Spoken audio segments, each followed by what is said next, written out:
It's like a reunion, seeing everybody back here today.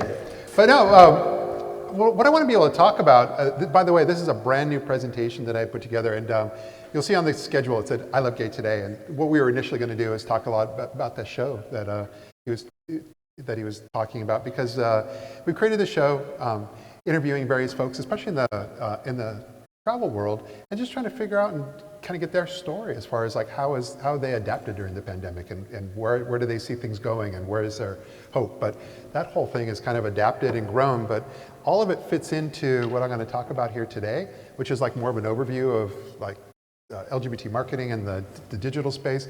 But I'm going to weave a little bit of I Love Gay into that. I made a few slides just so there's context. But yeah, in general, I put on here connect and collaborate.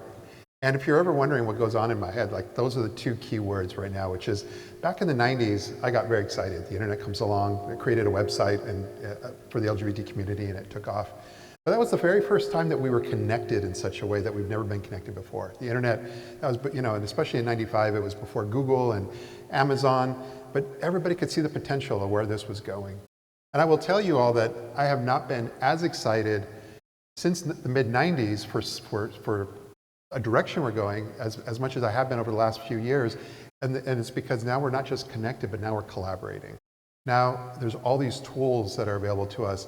And it started with MySpace, then it's Facebook, and all the different tools, even in the workplace with Slack, that allow us to collaborate in a way that allows us to engage with each other, share ideas. That's really never been done before. And so to me, this is not only as exciting, it's actually more exciting than what I've already gone through back in the day. But so anyway, if anybody wants to tag me in any of this stuff, especially when we're getting into it, you'll understand we'll talk more about the power of tagging and why this makes sense. But what the areas we're gonna touch on, I'm gonna talk, like to give context, it's all about development of content, it's storytelling. We're gonna talk about like developing of content, getting it out there and distributed, and then how are you monitoring it, and not only knowing how it's performing, but how are you monitoring and engaging with others that are in your industry as well. And this is the only slide I'll do like this. Gives context because it's pretty new, but it shows you the amount of time people are spending on all the various different platforms, and it's no mystery to any of us. Facebook is number one, Instagram is number three. Everyone loves Instagram. We're going to repeat that over and over again. We know everyone loves Instagram, but Facebook is the one that's got over 1 billion users. But I'll also repeat this over and over again. Your personal profile is the most powerful, and you can only reach 5,000 of those. So it's kind of limited and siloed. And that's what we're going to start out. Sorry that font on the other side, that's always the risk I take when we do this. So I'll just describe it. Because it's just to give it context. Whoops. But the context is, what I'm going to do is show you, and this is a brand new slide that I've created just for this, but what we're going to do is I'm going to show you kind of this layout of social media and how it all is able to work for you. And so on that graph, the further you go out, the more potential you have for reaching people. What we're going to talk about is, number one, reaching first and second degree individuals. What does that mean? That everything I'm going to show you above that line means that you can reach friends of friends. That's really, really important when it comes to you getting your message out there. Everything below that line is you just having a one-way, or not just one-way, but just a more linear one-on-one connection with people. And the other side is engagement. Are you speaking to people just one way? You don't really care what they have to say. You only want to get your message out, which is what a lot of companies do. And that's not, neither here nor there. That's the way a lot of marketing is done. You're just talking to people. Or are you engaged with them? Are you posting things and turning it into a more human two-way relationship? So, first one that comes up is Facebook. It's the biggest. It's where everybody's most comfortable with. Our grandparents are out there sharing recipes on that. So we get it. But notice that it's below the line. Facebook, you can, and so the stuff on the left, that's where I'm going to interpret that for you. Facebook, 5,000 max. So on a personal profile, that's your most powerful. It's the one that most of us spend the most time on, and yet it's still got all these limitations, but it's all not one way, but a 1 degree relationship. You're only reaching people that you have a direct connection to. LinkedIn is very much like Facebook though, but now on that one, it's not limited to 5,000, it's 30,000. LinkedIn is kind of it's a sleeper in some ways, even though it's got a lot going on, it's very powerful. Some people still dismiss it and say, oh, I'm not looking for a job, I really don't care about LinkedIn. LinkedIn is extremely powerful because it's one of the few that allows you to reach friends of friends. It allows you to reach that second degree of contacts of people that you don't know, they don't know you, but you're connected through like-minded other individuals, and if your post gets enough likes, comments, shares, it starts to show up more and more to friends of friends. So very powerful. And then I put Twitter way out there, and then we'll talk about that. And this will also give people an understanding of why sometimes I'm the crazy Twitter guy. So Twitter is way out there because you can make it a two-way street. I say you can because not everybody chooses to do so, but it means that you can have a two-way street, but it's probably the most powerful for reaching out to people you don't even know. And so this is where I put it again, because then on the other side, this is where a lot of people are not using it as a two-way street. You'll see that a lot of times if they have a lot of followers, but they're not following people back. So then it becomes a one-way street, a one-way conversation. So as you can tell the way I'm talking, that you want to be more on the two-way conversation because that's more human. That's what we engage with. And the more something is a two-way street, the more it starts to show up in the feed and you start reaching other people. Well, we're just going to kind of go through all the rest of them. TikTok, everybody loves TikTok. And not everybody at a certain age loves TikTok. You see where it's at though. It's funny, and I'm going to show it twice. It's designed, you're not necessarily reaching people you don't know in one aspect of it, but in another you will. But Instagram, so Instagram's the funny one. So Instagram, like I said, is the one that everybody loves. And if there were more influencers out here, I might get beat up a little bit for saying some of this stuff. But most of us are on that, what is that like? The two-way engaged side. So Instagram I put in the middle. Most of us, and two-way engaged means you can only follow 7,500. So 7,500 max, that means that, and most of us have like 2,000 or 3,000 followers. We're following 2,000 or 3,000 back. They're our friends, they're people we know, and they're engaged with us.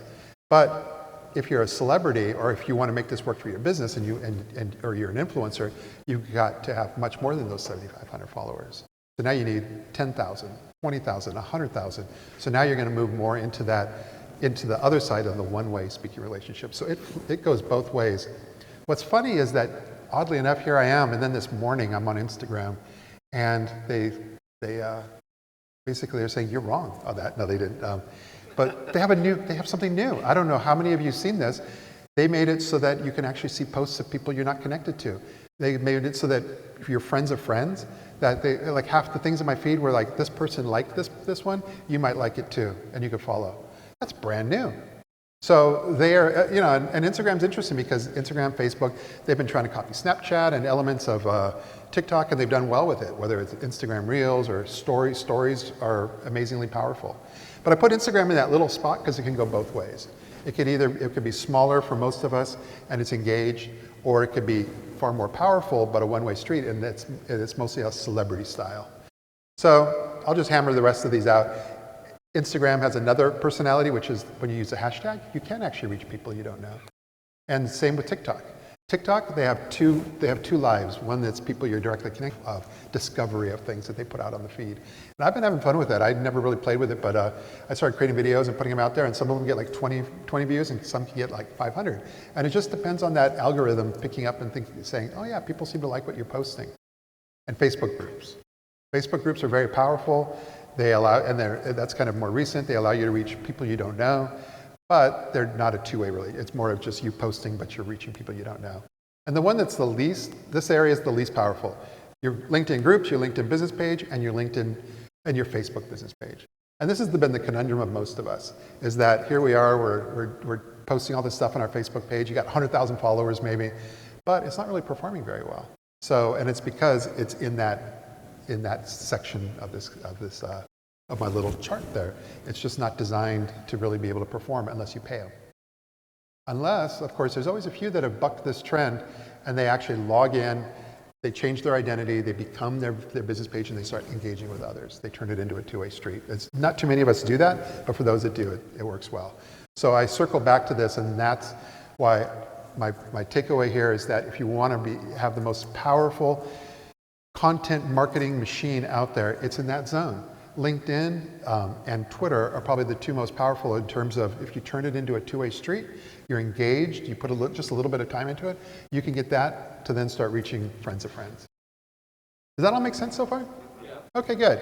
Because I know that some of you know parts and bits and pieces of this, but this is the first time, this is the thing I end up answering the most questions on. Why? How does all this fit into context? So this is our attempt at being able to bring context to it.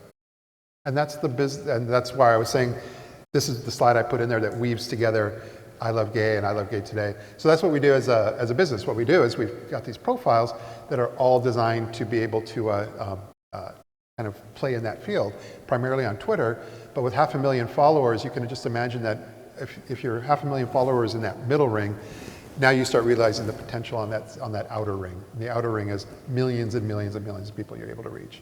And it's only a second-degree friends of friends. So there's a lot out there, and there's a lot of companies that are very much participating in this sort of space. And that's how we work with most of our influencers. That's another question I get asked a lot. How do these influencers know who you are? How do you work with them? How did you find them? I will tell you that we never had to work to find a single influencer we've ever worked with. And we've worked with quite a few.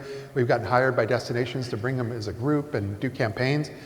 We've never had to work at it because when you're doing all this stuff, and when you're engaged and you turn it into a two-way street and not a one-way street on that conversations online, all of a sudden they just naturally pop in.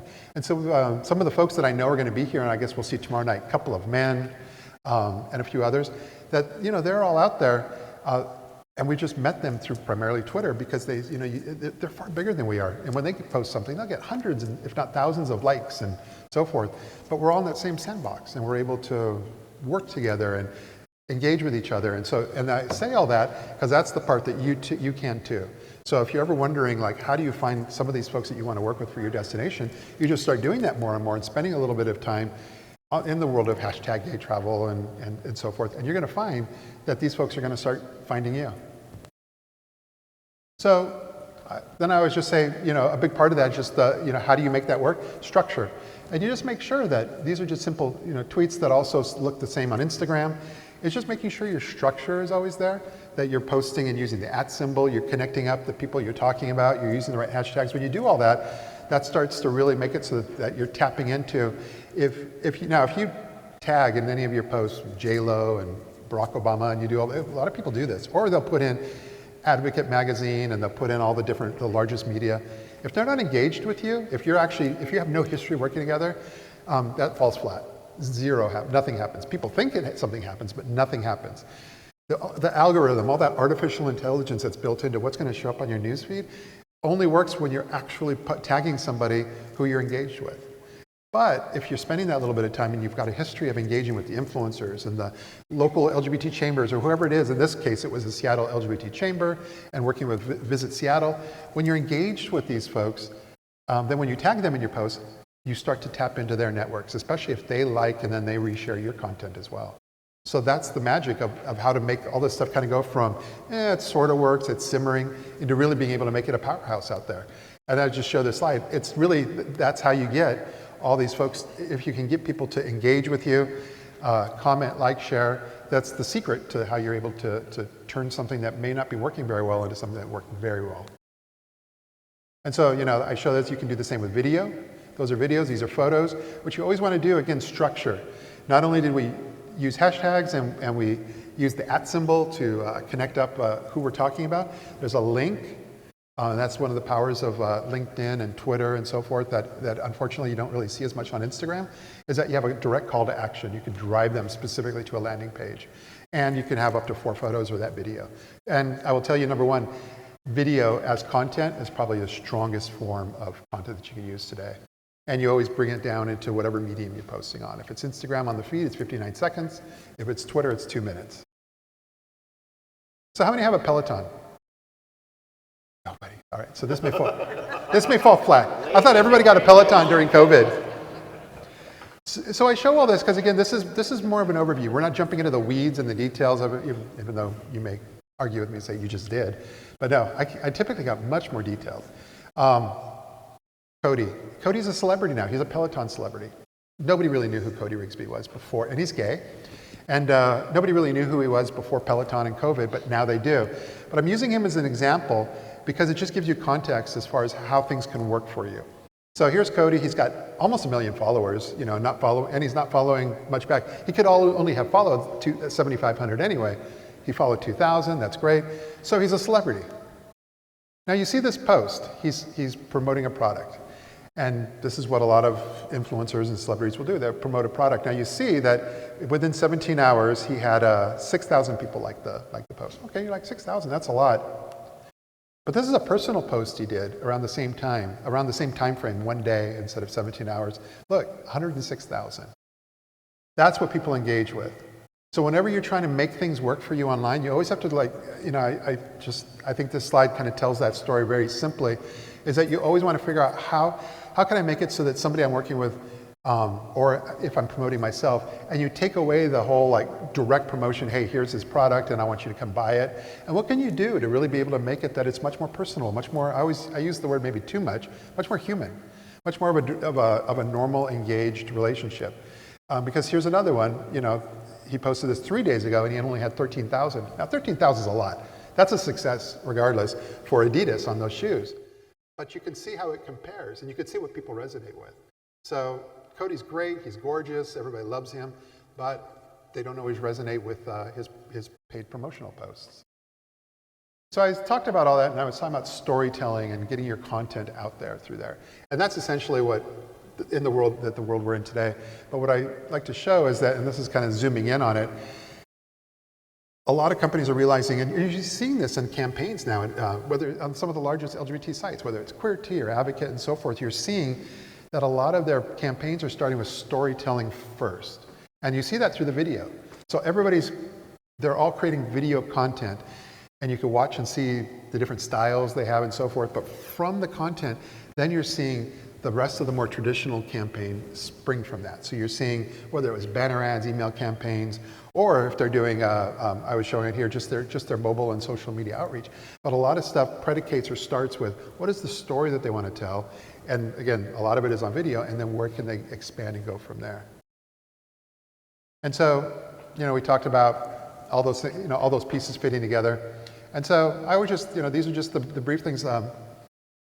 Once you have your story and you feel like you really want to get it out there in a broader way, you can pay. You can pay Facebook and advertise it, and you can get it. And the reason this has become so dominant nowadays is because now you can reach LGBT travelers who have shown an interest in your specific destination or your industry, and you can even geo-target and make sure you're reaching just a very specific region. This is just a Facebook screenshot, but I missed the slide.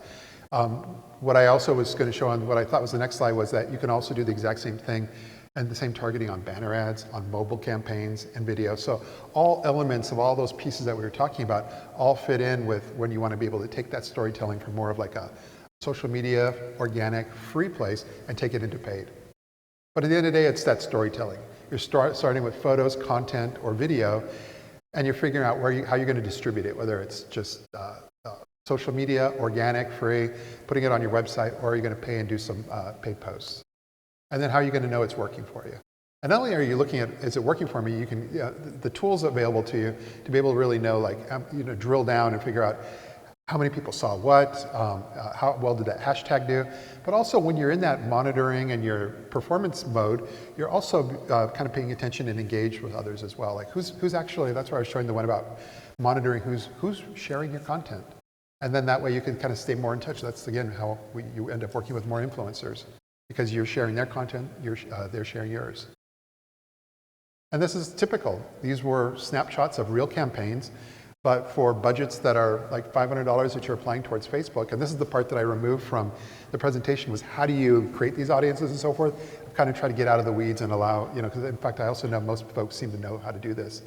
But with a campaign like this, and you're targeting, and you're seeing the targeting, it's not showing the interest, but it's just, they're all done the same way. You're reaching people that live, a certain age group, men and women, but the interests are all, in this case, it was people that have shown interest in, buying real estate, or in this case, it was a senior home. So you're trying to reach people that have shown interest in various senior home categories. But the performance, reaching 10,000 people with that, getting 800 and some clicks, I will tell you that if you spent $500 and tried to do things more traditionally, whether it was through banner ads and so forth, it's very, very hard to be able to get 854 clicks out of that budget. And these are just more examples. $200 selling real estate. It's a lesbian resort or a place that they were trying to sell, targeting just lesbians in Naples area, Florida. And they got 1,600 clicks. And you didn't have to even spend that much. It was very targeted to the right folks. And so, and this one here, this is the overall that you're always able to see, which is not only how many people you reached and how many impressions. And again, this one here was in the 2,000 range click. I think the budget may have been a little higher on that. But you really get a chance to drill down and see, like, is my stuff working? Do people like it? And so, and this is what it looks like on Twitter. And I show these slides because the blue is showing you the free stuff, or organic. And it's not really free, right? Because you've already put in all the time into engaging and having these relationships with folks. But that's what happens when you post, in this case, both of these were videos, but this is what you get when you're posting a video. You can get a good 4,000 impressions, you get the media views, but when you boost it with a paid campaign, again, all these are around $500, you can really get some decent numbers watching, paying attention, and engaging with you. And this was what we did for Visit Britain. So Visit Britain was about half-half on the impressions. 14,000, 13,945, but organic, free, just based on that, following all that stuff about being engaged, but then the rest was paid. And you're able to get really strong numbers. And again, media views, total engagements, and engagements also includes click-throughs. So people are clicking through, whether it's to watch more of the video, to learn more about you. And so the performance and so forth is unheard of, but especially when you're targeting it that way. And this is Facebook. And Facebook, same thing, impressions, engagement, and all the click-throughs.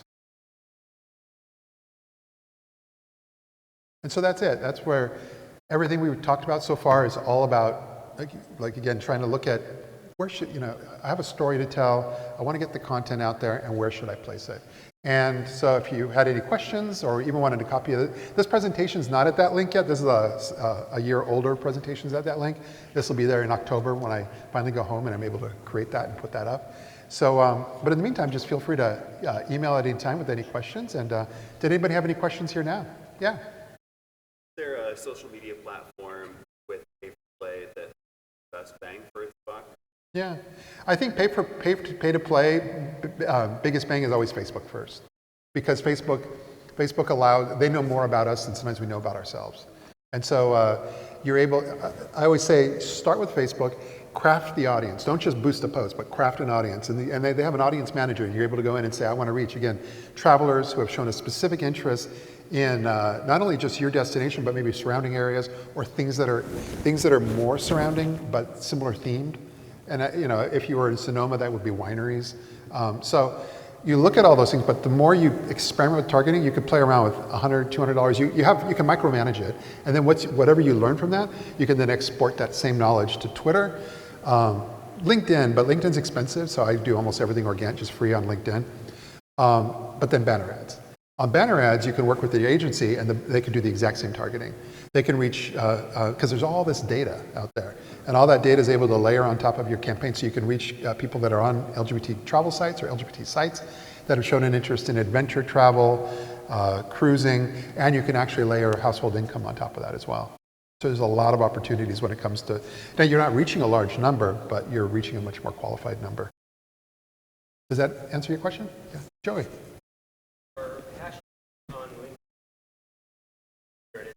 No, I don't think, no. But they're always changing that, the rules. Remember, Instagram changed their rule this morning, or maybe for some of you power users it changed already, but for me, it was to this morning. Facebook has this thing where now when you're on the feed for IGLTA, all of a sudden it said, do you want to see more conversations for IGLTA 2021's hashtag at the bottom of someone's post? That was brand new. They never used to say that before. So they're all experimenting with trying to find different ways to keep you more engaged. So I have a feeling that by just seeing that, I have a feeling that may change. All right. Well, thanks everybody for your time, and look forward to seeing you the rest of the trip. Oh wait, I have one more. You're not getting off that easy, sir. No, I'm not. Have a seat. I will. Wait, we have one more. So, Matt, one of the it opens this Yeah. My I'll be blunt. I think maybe I think there needs to be some tweaking on that audience you're reaching. If you're because you cannot reach. There used to be a button once upon a time on Facebook that said gay, or you could actually target specifically gay. They removed all that stuff. There's a lot of things you cannot target. You cannot target transgender, but there are ways around that through interests. So if you're targeting as interest-based, then the people that are following, you could target people that have shown an interest in Miami Beach Pride and all the surrounding prides. Or in your target market, people that are interested in Atlanta Pride, but maybe you think they might fly down. Those people are probably not going to troll you. So, but if you're spreading the net too far and wide, you're catching people that and sometimes you catch people that have issues with themselves, and then they're following general. You can pick up a few categories like homosexuality and so forth. That may be a little too broad, and that's where you might be finding your trolls. We got just a couple of follow-ups for him, and this is completely informal. Anything, any guys want to jump in on any of this at all? First of all, nice round of applause for Matt. He always brings it. That graph that you did, that's your graph. Yes. Of the placement of those things in there. What led you to that? That was a pretty complicated thought process. Talk me through that. Can we bring it back up a minute? I was very impressed by it. Because I'm strange. Okay, right. It's in that flyer you got. I was an aerospace engineer back before I started all this stuff. So yeah, I can be a little geeky, but it did come about because we were always describing in different ways bits and pieces of that. Here, I'm going to pull that up. But I think also to see it all at one place with all those little points on it, is that right there, that's fascinating. So you were a data nerd, and this is an example of this? Yeah, because I spend a lot of time. This is the predominant area of my time is not only educating, but then this is where most of the misconceptions come from. So people come in and they'll just like when he was talking about for Miami and stuff. It's like people know bits and pieces of how this stuff works, but they're not necessarily always thinking about the human element, the two-way street. So they're not always sure.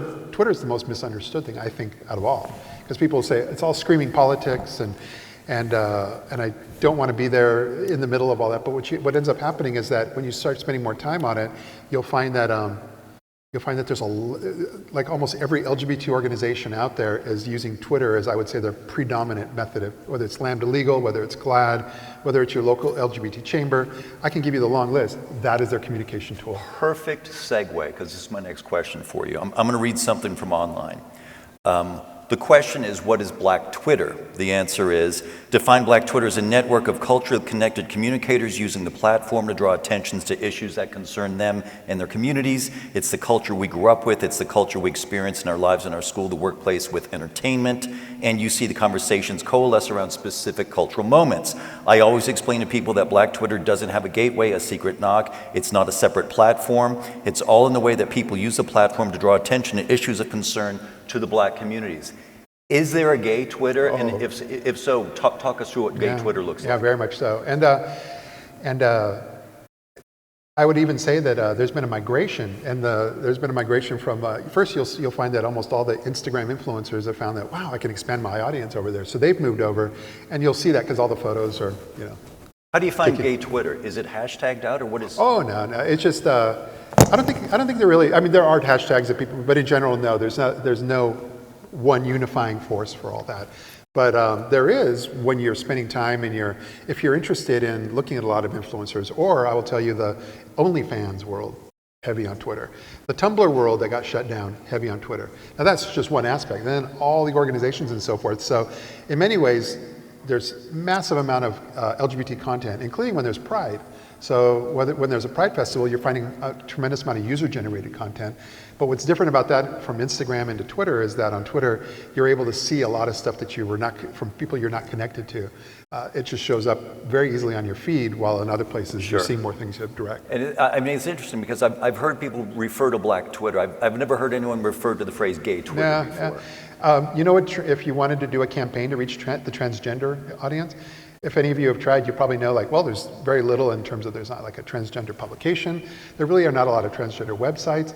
But I will tell you that where people go to reach that community, Twitter, they are massively engaged with each other on Twitter, as is the Black community, the Sure. Black LGBT community. They have a huge thing going on, and that hashtag is QPOC. Okay. And you'll find a lot of conversations related to it, including a tremendous amount of podcasts. It's queer people of color. Yeah, right? queer people of color. One more question. Can you go to the slide at the top, the one with all the information on it that you apologized for, which I thought was spectacular, with all the top apps? Yeah, you mean before this? Yeah. That one you said it'll be the only slide like this. It had a list of all these different things on it. And something jumped out at me, and maybe I didn't look at it correct, but there was something very noticeable on that. Yeah, that one right there. Oh. The other one, the gold and black one we just passed. Yeah. This one. That one right there, okay? Top social video streaming apps by time spent. That's funny. There's either I'm looking at it wrong, but there are no dating or hookup apps on there. Is that correct? Yeah, but that's video streaming. So that's how we've been, now we've migrated from cable into Netflix, Hulu, and so forth. But this also shows the challenges, because there's sites, there's companies out there that are trying to create a business model on being like a gay Netflix and so forth. And it's challenging because this is where people are spending their time. And one final question. There are lesbians in Naples? Yes. Okay. All throughout Florida. You just got to know how to find them. Didn't know from there. Ladies, folks, could you please give a nice hand for Matt Skallerud here? Thank Awesome. you.